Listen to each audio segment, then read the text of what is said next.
Está no ar o programa Nossa Terra.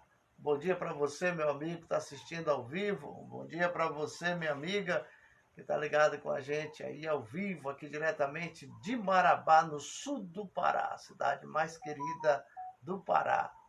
Para você que vai assistir à tarde, uma boa tarde. Para você que vai assistir à noite, uma boa noite. Nós vamos falar da importância da Torá na nossa vida. As páginas da Torá foram selecionadas pelo Eterno. Ele deu para Moisés, para que Moisés pudesse transmitir ao seu povo. Um dos maiores eventos do passado, promovido pelo Deus de Israel, Deus de Abraão, de Isaac e de Jacó, foi quando Deus ortogou a Torá, ela entregou para Moisés lá no Monte Sinai, e a partir daí a Torá passou a ser conhecida através do povo de Deus, através do povo israelita. Um abraço ao Célio Miranda, um bom dia, Célio Miranda, para você e toda a sua família. A Eliane Mero, lá em Minas Gerais, né? Um abraço para vocês aí, a Quineide, lá em Ananindeua.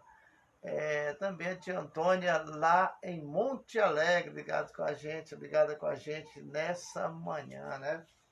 Tivemos informação aí que morreu um cantor de Marabá, aí o Marcelo Cleuto, né?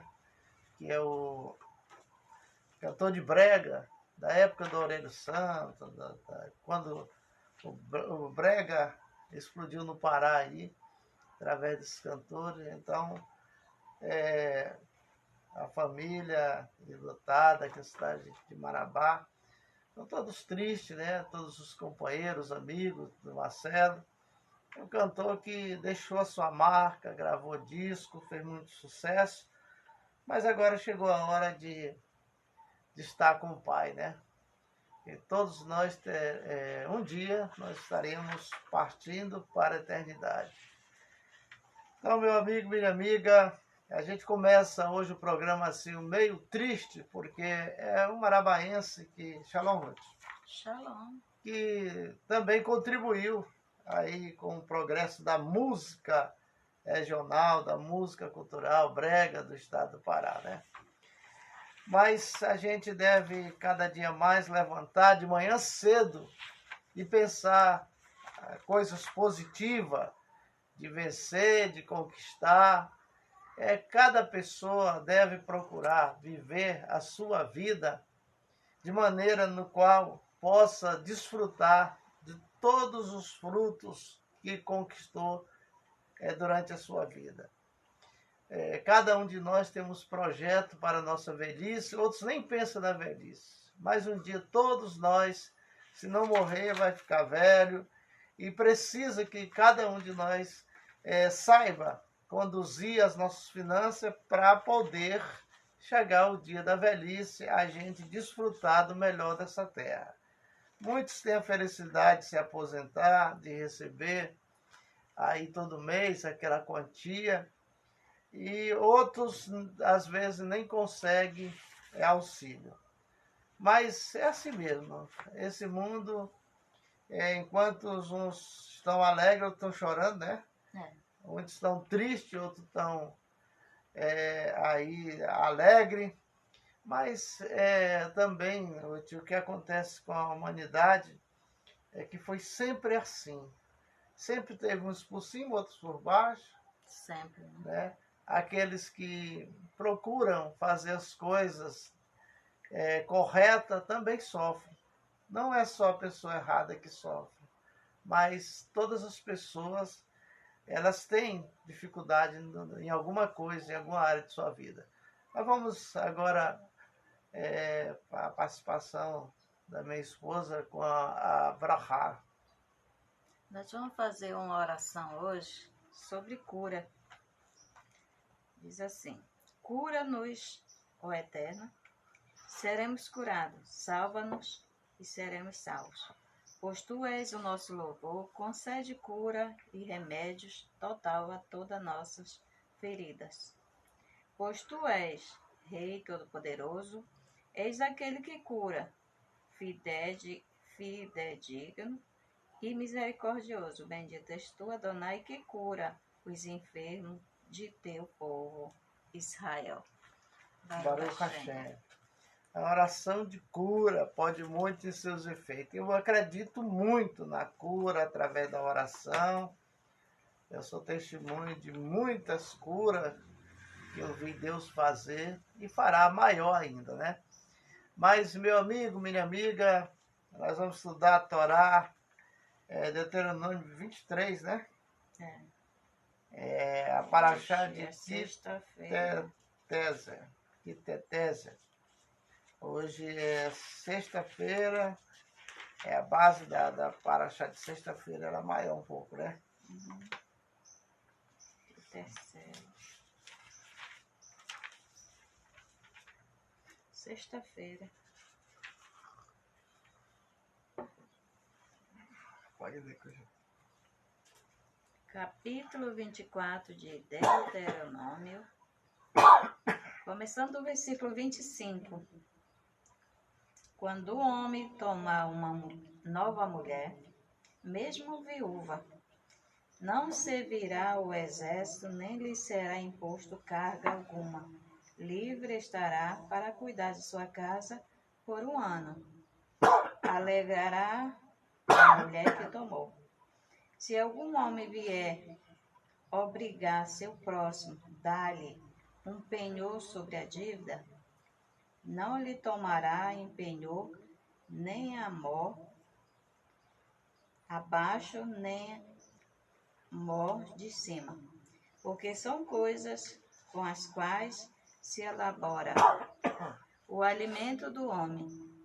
Quando se achar alguém que furtar, raptar um dentre seus irmãos, dos filhos de Israel, e se servir dele e depois o vender, morrerá este ladrão, e eliminará o mal do meio de ti. Guarda-te da chaga da lepra, de observar bem e de fazer conforme tudo que te ensinarem. Os sacerdotes levitas, como lhe ordenei, cuidareis de fazer. Recorda-te do que fez o Eterno teu Deus a Miriam no caminho quando saíste do Egito. Quando emprestares alguma coisa a teu próximo, não entrarás em sua casa para lhe tomar o seu penhor. Do lado de fora ficarás, e o homem do qual tens de haver de tratar para fora do penhor. Se ele for homem pobre, não passará a noite com seu penhor. Restituir-lhe-ás o penhor ao pôr do sol, para que durma na sua roupa e te abençoe. Isto te será por justiça diante do Eterno teu Deus. Até aqui, né? Até aqui. Vamos ver o que diz o Nós vamos. Rabino. Nós falamos do divórcio. O comentário agora de capítulo 27.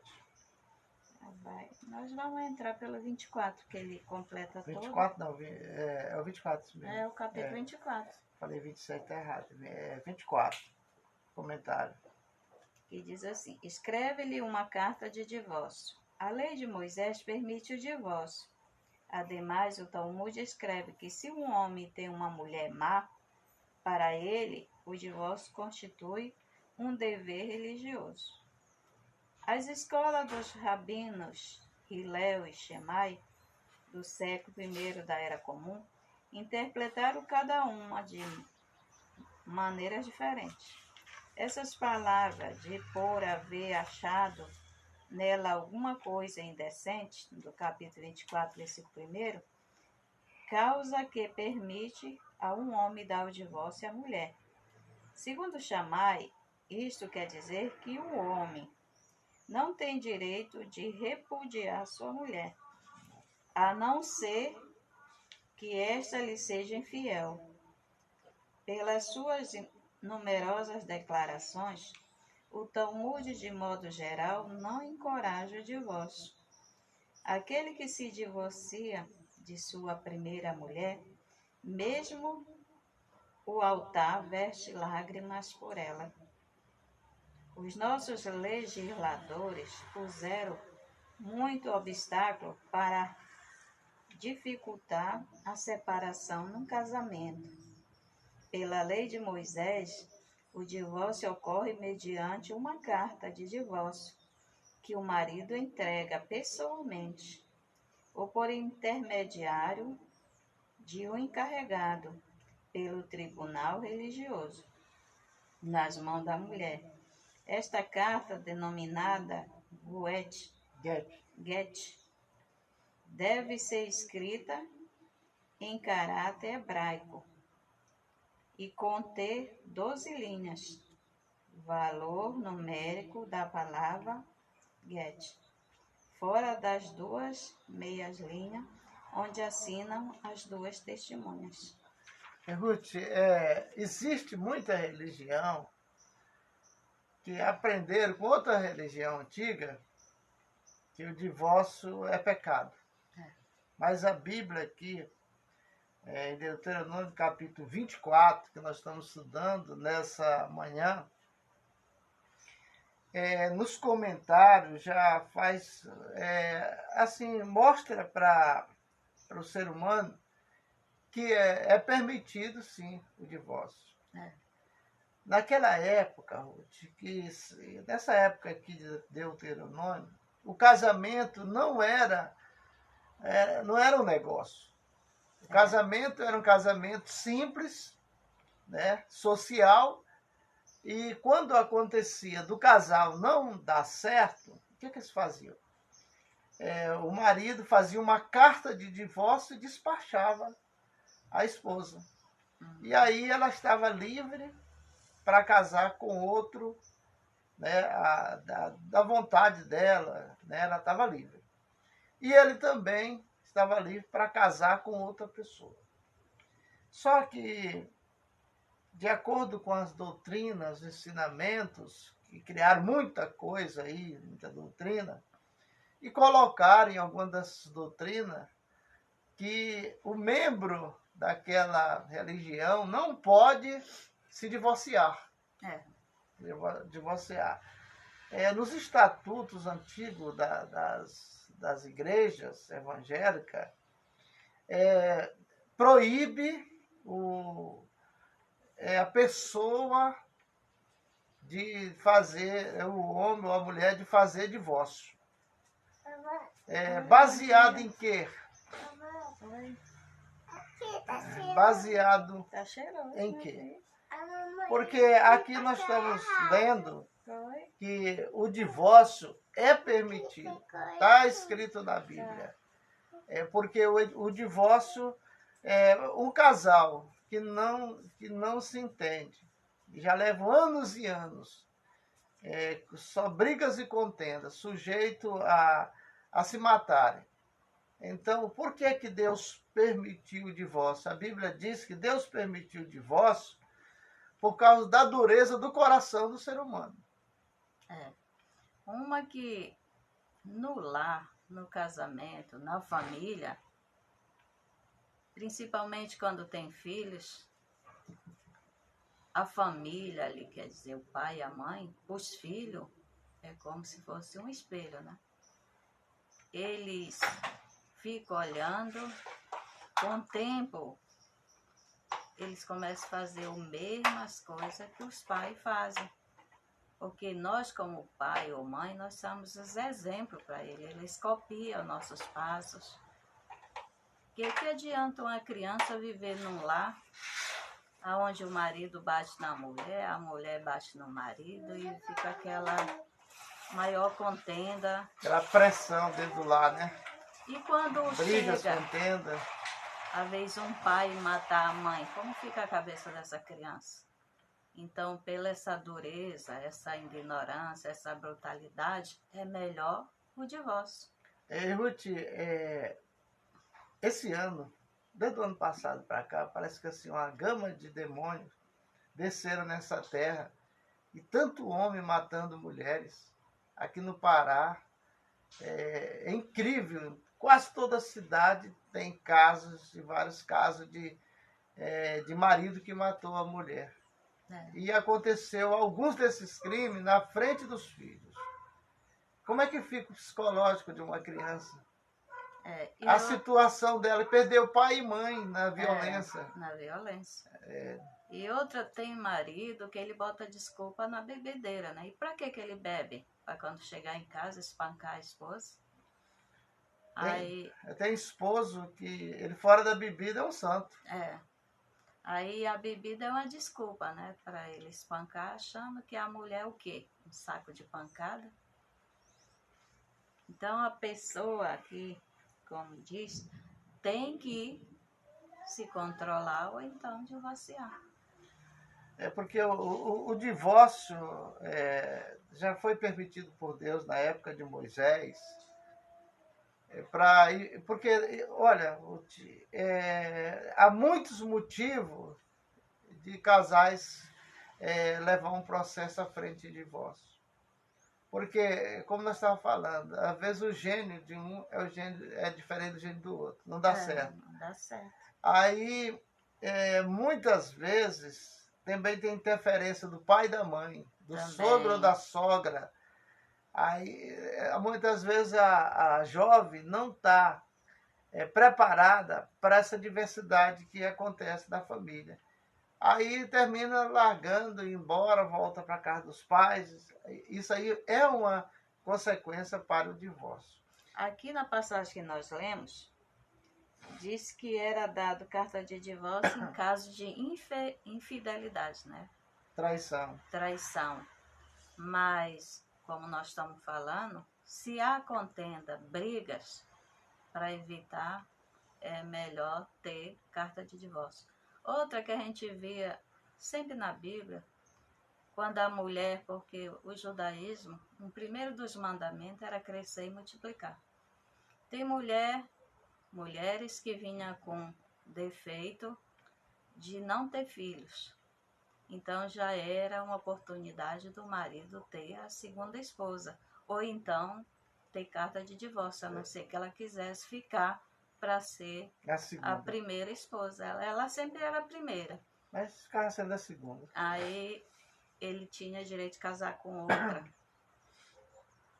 Mas a gente vê também que as mulheres, mesmo que ela não poder ter filhos, ela entrava sempre na presença do Senhor. Acho que é o tempo que ela mais orava, buscava, até o Senhor conceder de abrir a madre e ela ter filhos, como no caso de Ana, né? A Bíblia está repleta de mulheres que não poderia ter filho. Aí a Bíblia chama de mulher seca, né? Diz que às vezes até amaldiçoada, né? A mulher que é amaldiçoada. Eu não sei. Eu sei que essas mulheres que não tinham filho eram sofrer decepção moral, social e familiar, né? E elas eram rejeitadas a ponto de muitas pessoas casava e depois devolvia para os pais. Eu vou pegar a irmã dela, trocava por outra. Essa aqui está seca, ela não presta. Então aquilo era decepção, era conhecida como a mulher maldita, seca. Né? E a gente vê muito exemplo. Mas aí que entra a história da mulher de Deus.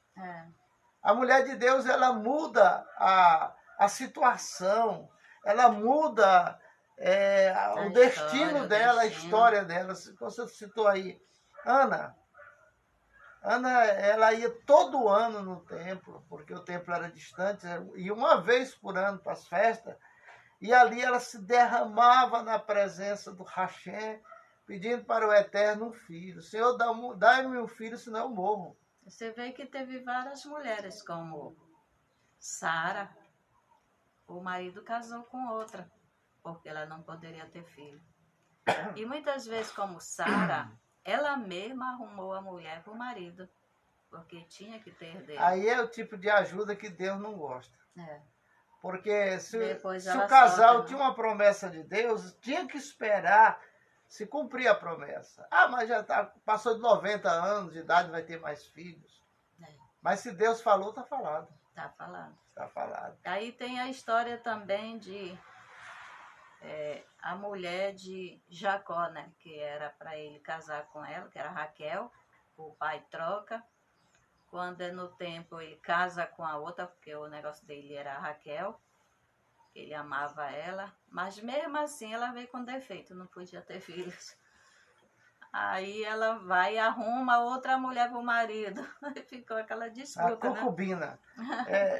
Ruth, o que a gente pode observar aí, assim, é que Ana, voltando lá para Ana, Ana era seca, o marido amava, Amava. mas ela era triste porque não podia dar filho para o marido. E o marido ainda fazia poesia para ela, né? Falando que Ele valia por ele, mais ele 10 valia filhos. por mais de que 10 filhos, É. né? Aí ela, e ele era muito bom, Elcana, né? Que era Elcana. o marido dela. E a Ana, ali, eu quero filho. A mulher, quando ela birra nos pés de Deus, aí não tem como Deus recusar, não. É aquela história pedir, né? Aí ela tava, um dia ela estava lá no templo, sozinha, não tinha ninguém no templo, só ela. E ela estava orando ali, ela estava buscando, ela já estava na intimidade com Deus. E quando o profeta Eli, né, chegou, no tempo de Ana era Eli. chegou, olhou para ela, falou: mulher, deixa esse mosto, quer dizer, para de beber. Pensava que ela estava embriagada. Aí disse um bocado de desaforo para ela. Ela disse: não, não, sacerdote, eu não estou embriagada, eu estou pedindo a Deus um filho, eu quero engravidar. Aí ele entendeu, né? Mas para ele entender não foi fácil assim não, né? Foi não. Porque ela estava se derramando no alto apelo, estava fazendo uma petição muito forte, mais espiritual do que material, e aí ela já estava fora dela mesma. E quando o sacerdote olha para ela, aí diz: a mulher está embriagada, que sozinha, fazendo um barulho desse aqui dentro do templo. Ela está embriagada. Mulher, te afasta desse mosto. Mas ele determinou na vida dela e ela tomou posse, né? Aí ele entendeu. Aí ele foi e abençoou, né, a oração que ela estava fazendo. Aí abençoou, e a bênção do sacerdote ajuntou com a resposta de Deus, nasce um menino. E aqui, agora, a oração de Ana. Como foi que ela orou? Ela fez uma promessa, né? Um voto. Ela falou assim para o Eterno: Eterno, me dai-me um filho, senão eu morro. A mãe está desesperada. Aí disse: se tu me deres um filho, eu te darei de volta. Porque ela precisava de abrir a madre. Depois que abriu, né? Aí veio outros filhos, ela teve mais filhos. Foi. Aí nasce um menino. Quando ela termina de desmamar, mas como ela tinha feito uma promessa com o Eterno de: dai-me um filho e eu te darei. E aí o Eterno pegou, concedeu a gravidez para ela, abriu a madre, né? E ela engravidou. Quando o menino desmamou, quando chegou a uma certa idade, né? Lá vem, na época da festa, aquela mulher com aquele menino e o marido, para pegar a criança e entregar para o sacerdote. E para agradecer, né? Porque agradecer a Deus. Todo ano que ela subia lá ao monte, lá onde tinha a congregação, eles iam para agradecer pelo ano, as bênçãos que o Senhor tinha concedido. E ela não, ela fazia ela chorar, porque o desejo dela era de ser mãe. E ela fazia só chorar porque ela disse que não tinha o que agradecer, né? Mas a alma dela estava amargurada, porque o desejo dela era muito forte hoje. E a alegria dela voltar com o filho para agradecer. Ana foi um exemplo de mulher na Bíblia de mudar a situação. De oração, né? De oração. Mudou a situação da vida dela. E aí ela vem com a criança, terminou de desmamar a criança, né? Tem um período. E ela vem em direção a Jerusalém. Lá o sacerdote era ali. Ela vem junto com o marido, para entregar o filho para ser criado no templo. Você não vê outra religião isso, né? Mas, por exemplo, eu estive lá em Ananindeua. Aí lá tem um pessoal, que são do judaísmo, e tinha um rapaz lá, hoje ele já é um homem casado, mas antes ele era um rapaz assim, de 15, 16 anos. Aí ele era um dos que ajudava, era os aquém Zaquém. da congregação. Ele ajudava no louvor, ele ficava a serviço da congregação. Aí eu falei com o pai dele, rapaz, eu queria convidar teu filho para ir passar uma semana em Marabá, 15 dias lá com a gente, porque como ele é uma pessoa dinâmica, né, que leva a congregação a adorar a Deus, né, aí ele disse, ele ficou ouvindo, e depois falou assim, olha, Cavalcante, esse filho aí é meu filho, meio da minha esposa. Quando ele nasceu, nós tínhamos uma promessa de dar ele para Deus. E dentro do judaísmo, os filhos é para Deus. Então ele não pode ir, a não ser que você procure o líder, converse com ele, se ele liberar, para mim está liberado, porque quem manda nele não é eu, é o líder da congregação. A gente vê aqui que o líder, o tanto que ele é importante na vida da pessoa. Se ele te amaldiçoa, você será amaldiçoado.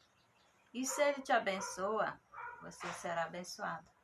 Porque o sacerdote ele abençoou Ana e ela foi abençoada. Agora teve um problema. Quando Ana entregou seu filho para crescer e para ser ali do eterno, porque é um voto que ela deu, que ela fez, mas ela não largou assim não, ela dava assistência, ela ensinava.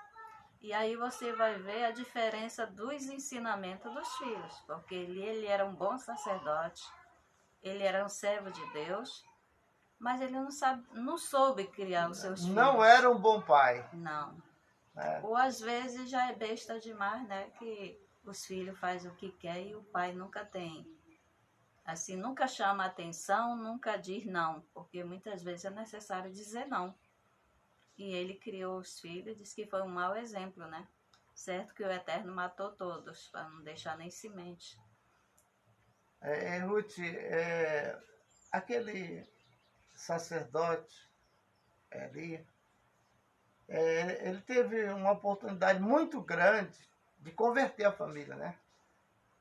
Os filhos nasceram dentro do judaísmo, mas quando se tratava da prática do judaísmo, eles queriam praticar de qualquer maneira. De qualquer maneira. E não pode.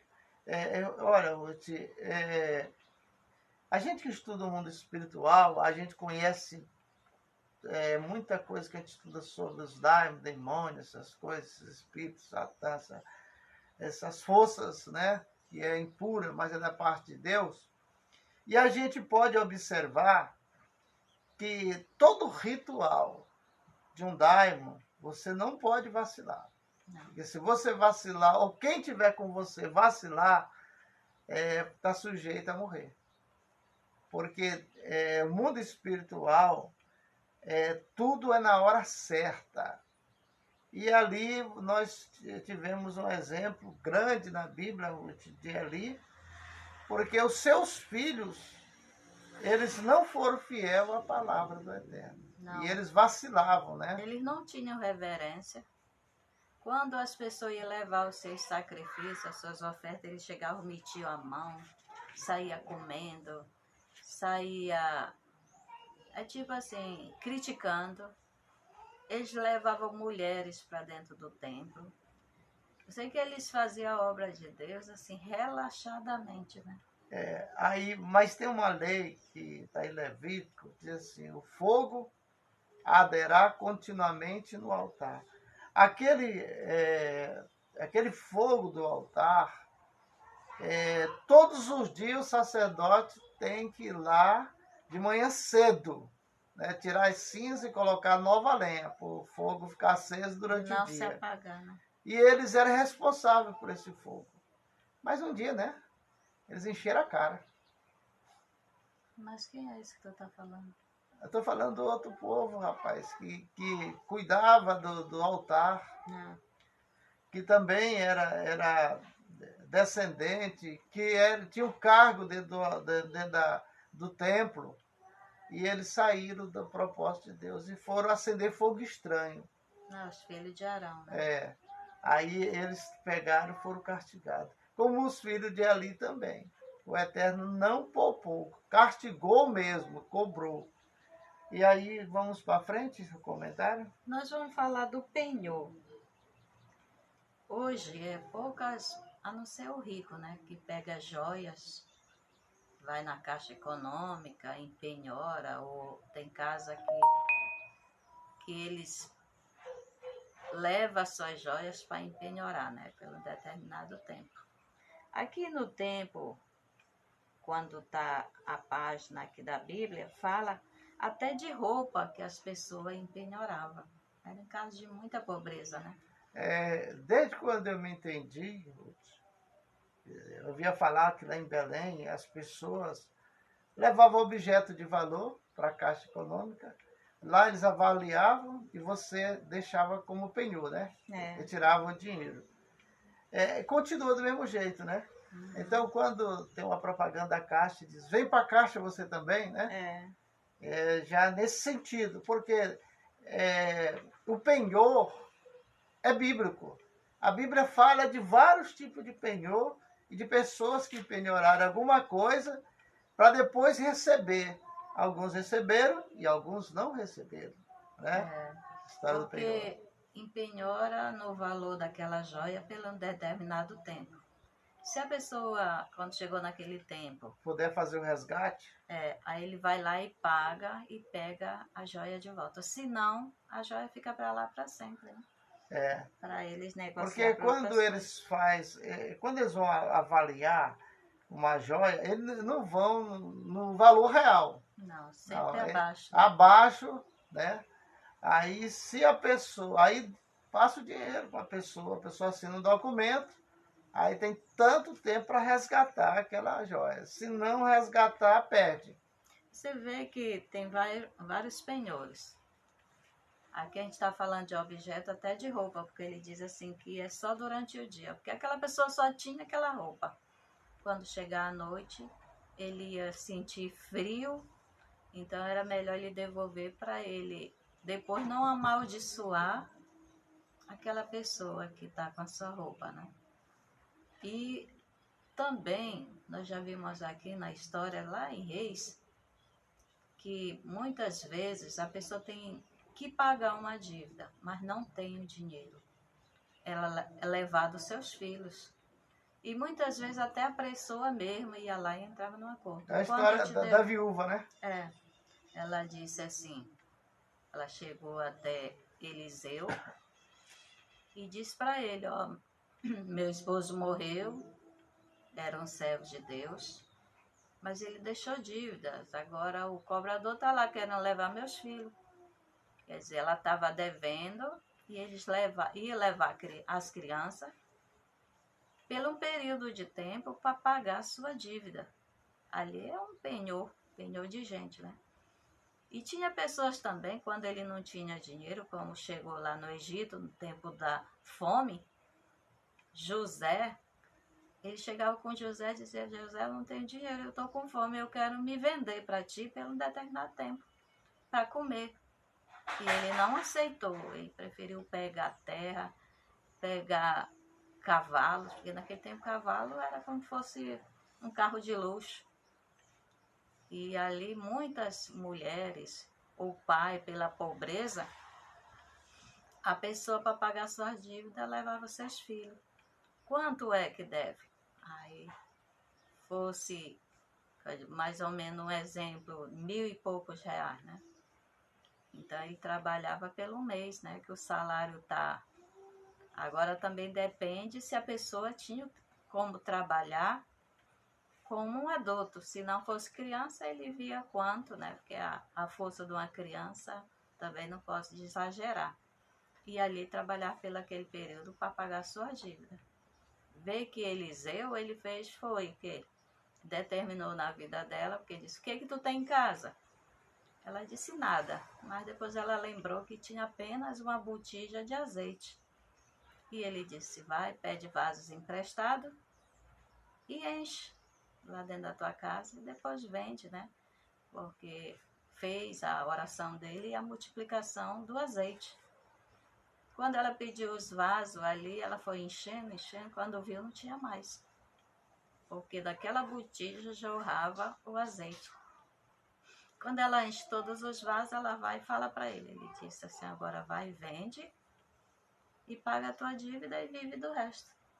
Quer dizer, ali era uma maneira que eles iam levar o filho dela, os filhos, como penhor para pagar a sua dívida.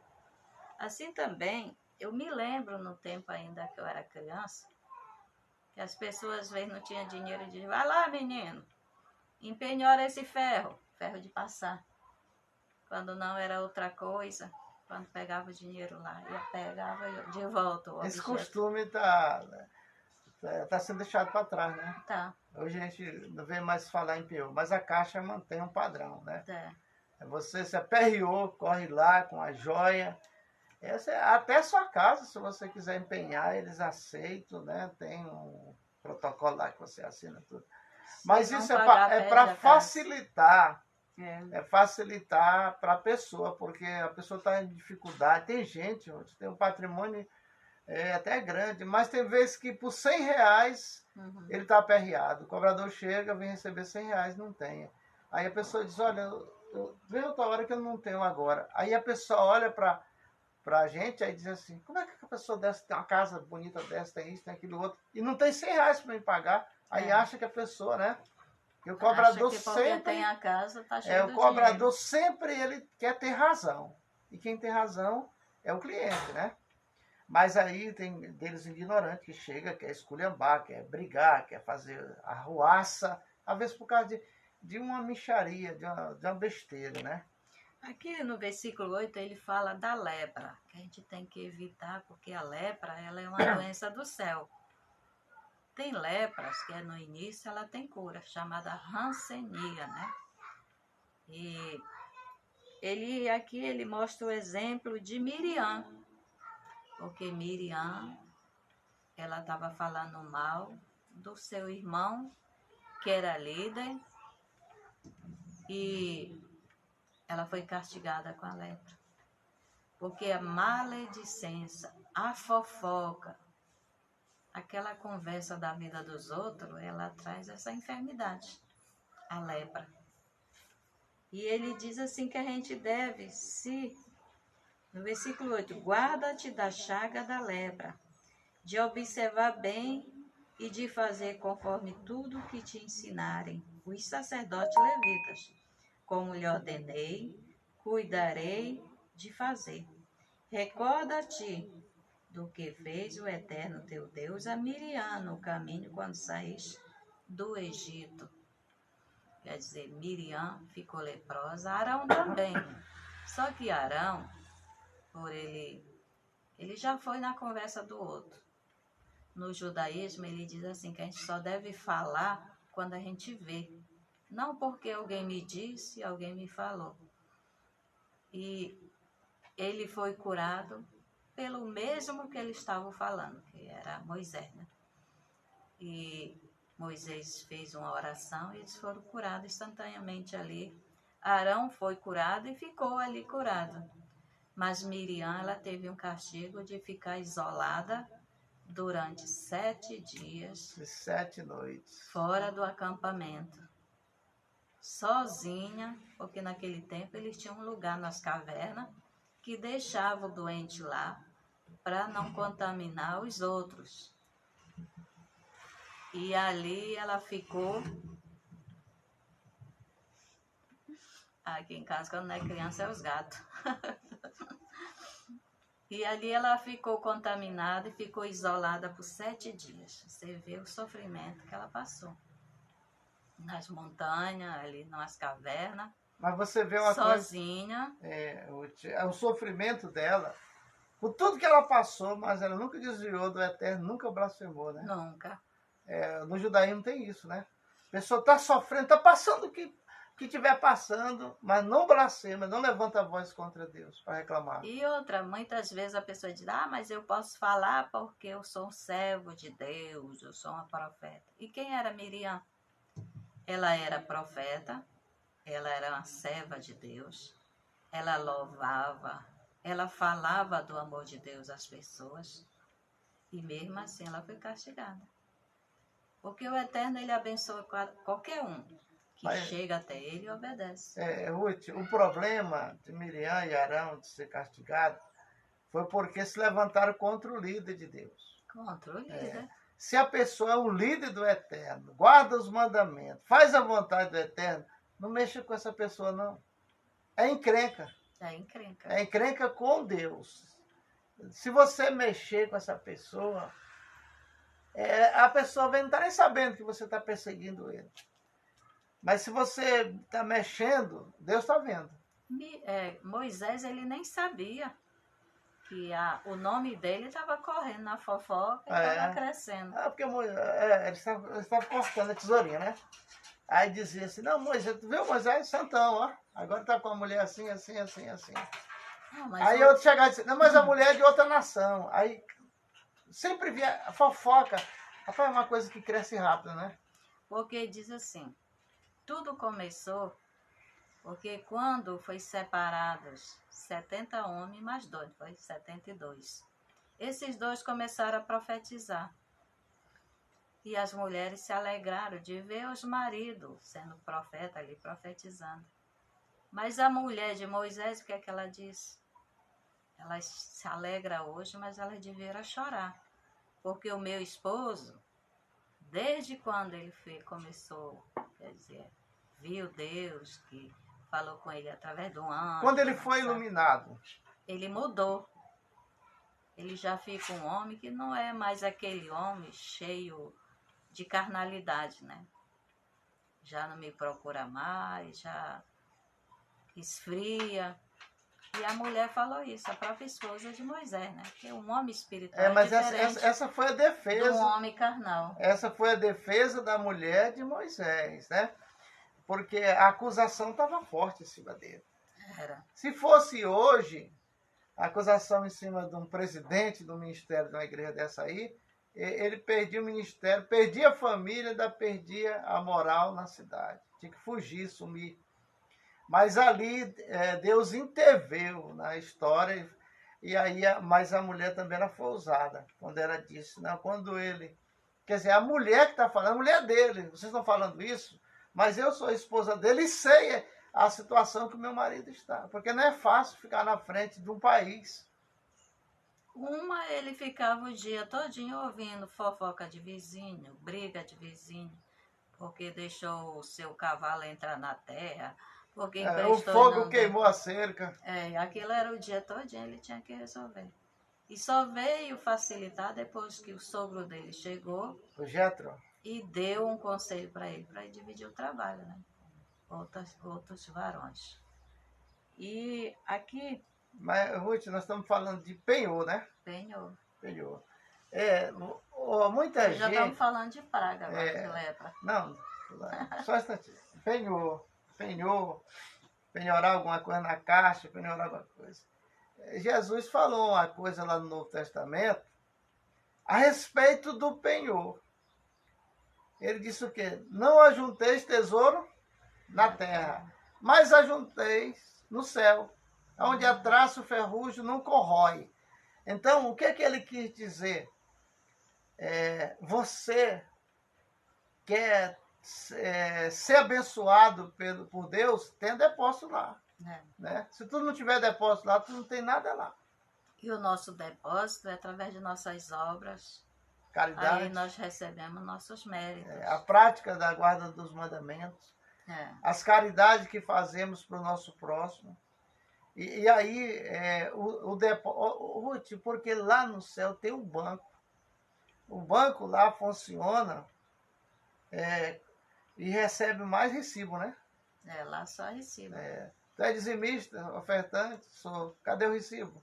Porque nós fazemos a obra aqui na terra, aí sobe os recibos para lá para ficar como que?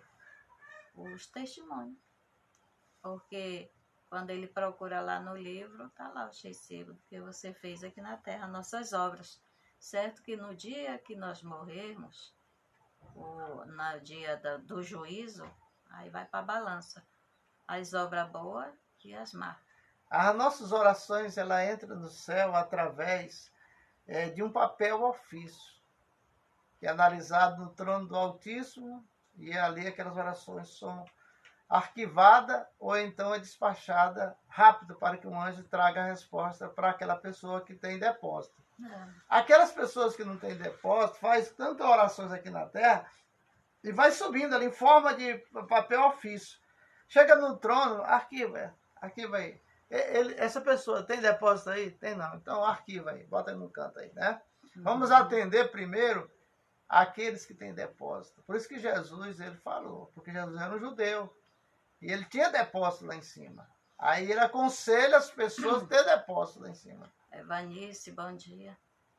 Aqui fala também, nós estamos falando de Miriam, o sofrimento dessa mulher, pelo erro que ela fez. Ela ficou isolada 7 dias, 7 noites, nas cavernas, ficava lá perto de umas montanhas, sozinha, ou então com outros leprosos, que ficavam isolados da família. Quando as pessoas iam visitá-lo para levar alimento, muitas vezes roupa ou água, mas não chegava nem perto, deixava lá e eles pegavam de volta ali. Depois que eles saíam, eles iam lá, encostavam e pegavam. Aí você vê o sofrimento. Não sei se você já foi internado alguma vez em hospital. Quando chega a hora da visita, a pessoa fica ansiosa para chegar alguém da família. A pessoa, o enfermo abraçar alguém da família, um amigo. Uma visita. E ela não podia abraçar ninguém. E ela não podia nem receber visita assim de perto, era de longe. Por precaução para não ser contaminada. O alimento que era levado, a roupa que era levada para ela, aquelas vasilhas que levaram alimento para ela, não servia mais. Não. Ali era só para ela. E as roupas? Ela jogava fora. As roupas tinham que ser queimadas, não podia ser lavada nem nada. Ruth, quando a Bíblia fala desse micróbio aí, da lepra, a gente só vem entender isso mais assim a fundo quando aconteceu a pandemia do coronavírus. Que aí a gente foi entender a contaminação, porque os médicos estão orientando a gente, quem trabalha na área de saúde, orienta a gente para que a gente se afaste da contaminação. Da contaminação. Aí a Bíblia traz uma receita para nós, mostrando o que aconteceu no passado, que muita gente não tinha visita cotidiana porque poderia contaminar os parentes, os amigos, né? Por uma coisa invisível. Até mesmo os médicos. Quantos médicos morreu por amor à profissão? Eu não sei, parece que eu vi aí uma estatística que 26 médicos aqui no Pará morreu na época da pandemia. E tantos enfermeiros e enfermeiras. Quer dizer, são pessoas que deram a sua vida por outras vidas, né, Ruth? E eles sabiam do que eles estavam correndo, que ele dizia assim, olha, eu vou ficar no hospital, vou passar tanto tempo sem pisar em casa. Porque sabia que depois que voltasse, sabe lá. Você trazia algum vírus escondido. E pegar nos filhos, nos parentes, a ver no esposo, na esposa. Então ficou aquele período lá no hospital, bem dizer, morando, né? E dormindo. Na época da pandemia, todo o programa nosso a gente pedia oração para as pessoas orarem o pessoal que trabalha na área de saúde, né, Ruth? Porque eles estavam ali sujeito a pegar aquela enfermidade, como na realidade pegou mesmo, né? Muitos morreram por isso. Tá cuidando então, e terminou pegando. Eu acho assim, Ruth, que a Bíblia ela é um manual de instrução para o ser humano, que ela tem 3 tempos, que é passado, presente e futuro. mas ela mostra para nós a realidade da vida material e espiritual. Quer conhecer Deus? Leia a Bíblia. Leia a Bíblia. É. Porque senão, se você não lê a Bíblia, fica difícil de você conhecer Deus, porque Deus está na Bíblia. Né? Há um povo que serviu Ele, um povo que viveu para Ele e que passa para nós exemplos de como viver com esse Deus. Aqui um versículo, nós já falamos do penhor, mas eu vou voltar bem aqui um pouquinho. No versículo 10 diz assim: quando emprestares alguma coisa a teu próximo, não entrará em sua casa para lhe tomar o seu penhor. Do lado de fora ficarás, e o homem do qual tens de haver te tratar para fora do penhor. E se ele for um homem pobre, não passarás a noite com seu penhor. Restituir-lhe-ás o penhor ao pôr do sol, para que durma com a sua roupa e te abençoe. E isto te será por justiça diante do eterno teu Deus. Quer dizer, ele empenhorou a sua roupa. A capa. A capa. E tinha que ser até ao pôr do sol. Se ele não devolvesse e ele fosse dormir ali no frio, no tempo, às vezes até não tinha nem casa, se ele não devolvesse na hora do frio, ele ia amaldiçoar. Para que ele não amaldiçoe e ele te abençoe, tinha que devolver ali aquela roupa. Porque tem uma passagem na Torá que diz assim: se um pobre ou um mendigo te pedir e você tiver dinheiro e não der a oferta ou o pedido dele, a esmola, e ele clamar ao Eterno, e o Eterno vê falha em você, aí o Eterno te castiga. Vai cobrar. Ou me castiga, seja lá quem for. Porque ele viu que você não deu porque não quis, mas tinha. E a pessoa às vezes estava passando necessidade, fome. Ruth, nós aprendemos na cultura judaica que tem em duas pessoas: aquele que tem condição de ajudar e aquele que tem condição de receber. Aquele que está como um mendigo, ele está abaixo. Então, quando ele está pedindo alguma coisa para alguém, aquilo ali, para o ser humano, é uma humilhação muito grande. E aquele que tem condição de dar e não dar, ele merece ser castigado. É isso que a Torá quer mostrar. E esse negócio da pessoa amaldiçoar os outros e abençoar, pega, você vê aqui que ele diz assim, que no dia, qual foi que eu li? Passar a noite, restituir-lhe-ás o penhor no pó do sol, para que não durma na sua roupa, para que durma com a sua roupa, e te abençoe. E isto te será por justiça diante do Eterno. Quer dizer, se ele dorme ali com a roupa que você devolveu, ele vai te abençoar. Se não, ele vai amaldiçoar. E tem pessoas que acham que não vale nada, e isso aí traz um grande atraso para a vida daquele que é amaldiçoado. Mas voltando lá para Ana, o sacerdote, depois que entendeu que ela estava em desespero de oração, ele abençoou, né? Ele abençoou. E a bênção dele chegou aos ouvidos do Eterno, e o Eterno confirmou. E aqui que a gente vê que um líder, ele tem a autoridade tanto de abençoar como de amaldiçoar. Assim como um pai e uma mãe na vida de seus filhos. Tanto de ligar aqui na terra, para ligar no céu. Porque o sacerdote, ele é um pai espiritual. E aí, ele abençoou, né, o sacerdote, a vida de Ana. E Ana tomou posse e ali foi aberto a madre dela, ela engravidou. Assim também, cada líder, ele tem essa autoridade. E depois ela teve outros filhos. Teve, porque basta abrir, né, a porta. Abriu, os outros vêm. Mas quando a porta está fechada, o vento está fechado, aí é que é a hora da pessoa manejar a fé. E se a pessoa não tiver fé, morre sem ter filho. Nós vamos para o versículo 13, aqui é a conclusão dos rabinos, o que é que eles falam sobre o dar, a caridade, tzedakah, que diz assim: justiça diante do Eterno. O conceito da tzedakah deriva da palavra tzedek, justiça, que emana de um ato jurídico, legal, lógico de forma. Tzedakah se refere à compaixão e à generosidade do ser humano em relação ao seu semelhante. Quer dizer, o tzedakah é a caridade. Não só a caridade, mas é caridade com justiça. Porque você está fazendo alguma justiça de ajudar aquele necessitado.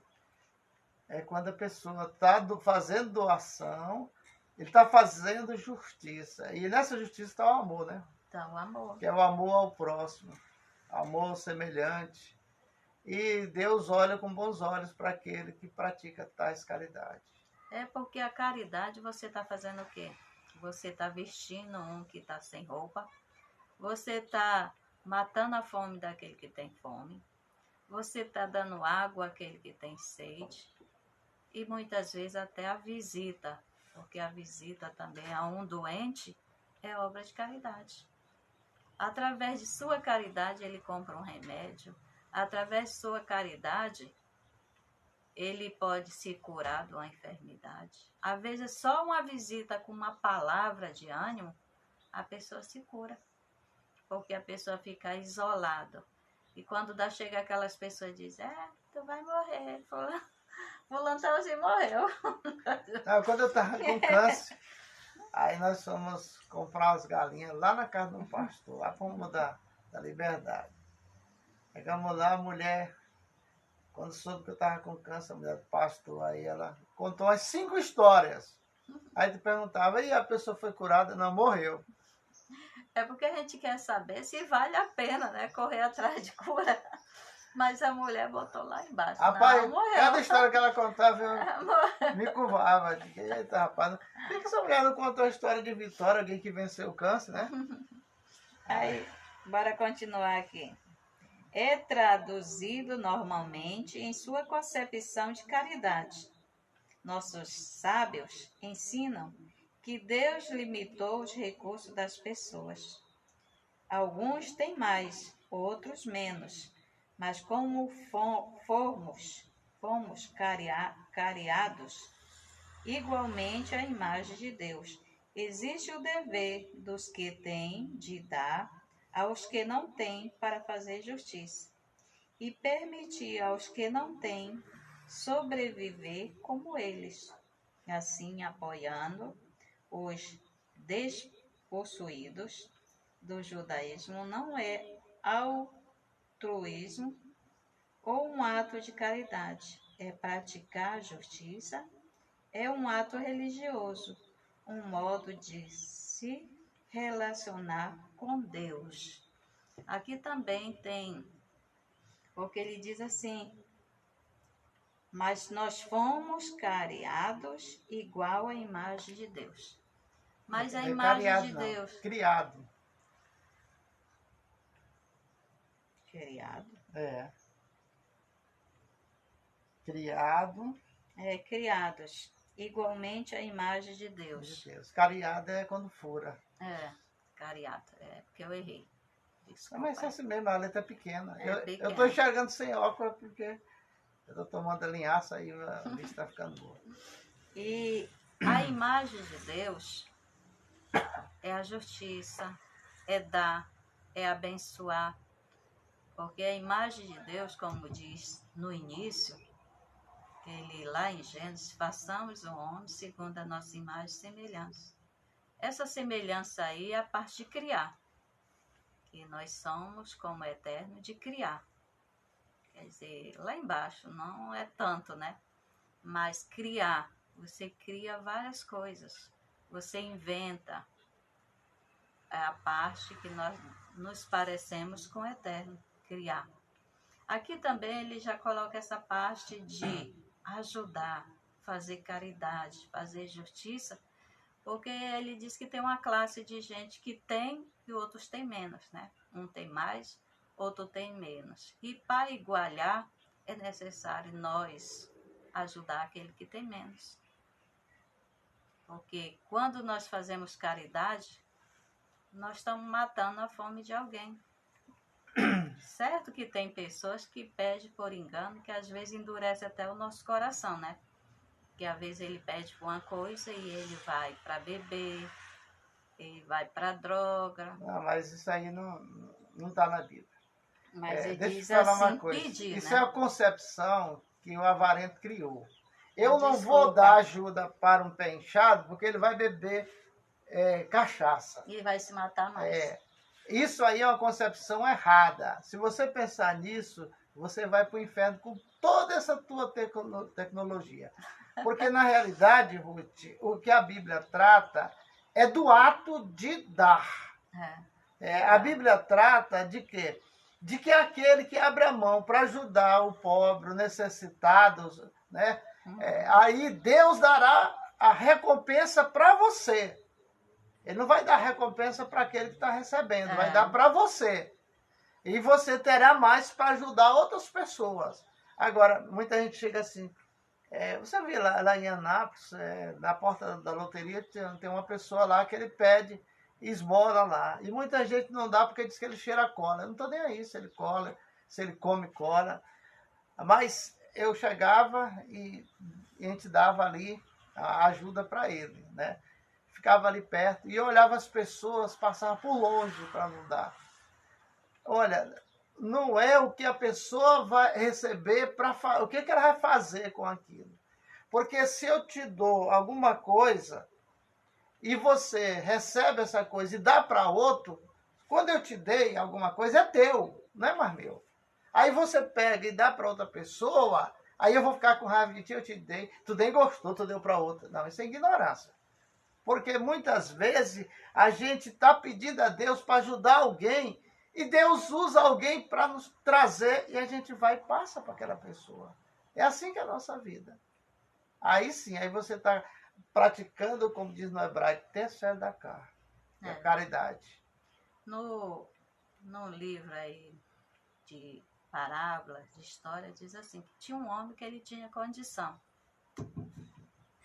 Mas ele também, para ajudar, ele não gostava de ajudar. Ele disse que só ia ajudar as pessoas no último caso, quando a pessoa estivesse nas últimas. Quando pedir. Essas pessoas só ajudam a pessoa. Quando a pessoa pedir, ele pensa que ele tem galardão e não tem não. Porque ali é um ato de humilhação. É um ato de humilhação. Então, se eu vejo a necessidade de alguém, eu ajudo. E é aí que Deus trabalha na minha vida. Não é a pessoa vir me pedir. Tudo bem, que as pessoas peçam. Mas eu só vou ajudar alguém se um dia ele me pedir.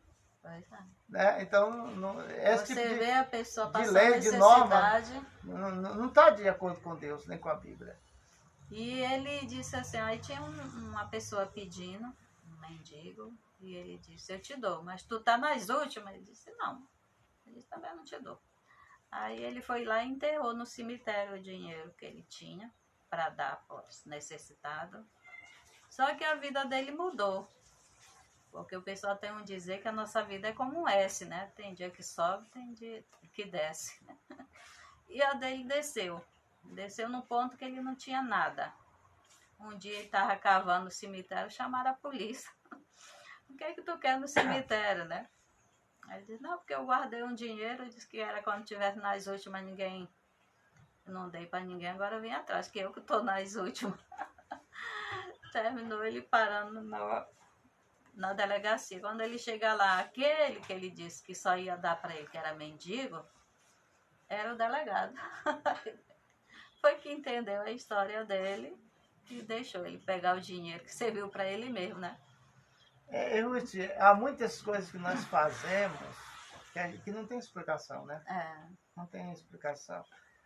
Aqui em Marabá, nós conhecemos uma pessoa, amiga da gente, filho de Marabá, que ele tinha acompanhado 6.800 sepultamentos. Enterro, velório, tudo ele acompanhou. Quer dizer, é um tipo de caridade que a gente não entende. Mas antigamente... Agora, uma coisa, ele era muito querido. Onde ele chegava, as pessoas gostavam de conversar com ele. Pessoa formada, tudo, né? Mas ele tinha essa maneira, né? A gente não sabe se é hobby, se é esporte, mas que ele tinha isso. Tinha. A minha, no tempo E outra coisa, cada enterro que ele ia, ele anotava no caderno dele. A minha avó, naquele tempo, os pessoal tinham dizer... Lá em Barbacena? Que a pessoa, quando morresse, você tinha que ajudar. Às vezes carregar o caixão, às vezes na rede, porque no início o pessoal era carregado na rede, né? Porque diz assim, no dia que você morrer, tem alguém para te carregar também. E a pessoa já fazia isso, né? Ajudava a levar aquele defunto para poder, no dia que ele morrer, alguém carregar também. Porque se não tiver quem carrega, vai ficar lá jogado, né? Então a pessoa já fazia isso com medo do futuro. Tem gente que para morrer não tem nem rede para levar para o cemitério. Assim também é o velório. Tem velório que fica o defunto lá sozinho. Não tem ninguém para ficar ali do lado, mesmo servindo de companhia. Mas o pessoal no interior tem um negócio assim, morreu fulano, a gente tem que ficar lá perto, porque senão o fute carrega o corpo. É cada coisa. Vou encerrar, vamos. É toda invenção, né? Vamos encerrar. Para você que participou direto ou indiretamente, um abraço a Vanice, toda a sua família. Para você aí, Chicão, né, o Francisco Arraes, um abraço também para o Jorge Beles. Jorge Beles marcou muito a nossa cidade, né? O filho de Marabá. Apresentou muitos programas de esporte, jornalismo, né? Ele foi uma pessoa que todo mundo em Marabá tem respeito pelo Jorge Beles. E conhece, né? Sempre ele está curtindo o nosso programa. O Jorge Beles, na realidade, é um ícone do jornalismo em Marabá, né? Tem uma trajetória, né? Tem uma trajetória de vida. No tempo que era difícil ser jornalista, ele estava lá fazendo, né, o trabalho aí, um trabalho exemplar, que muita gente copiou, né, o trabalho que ele fez.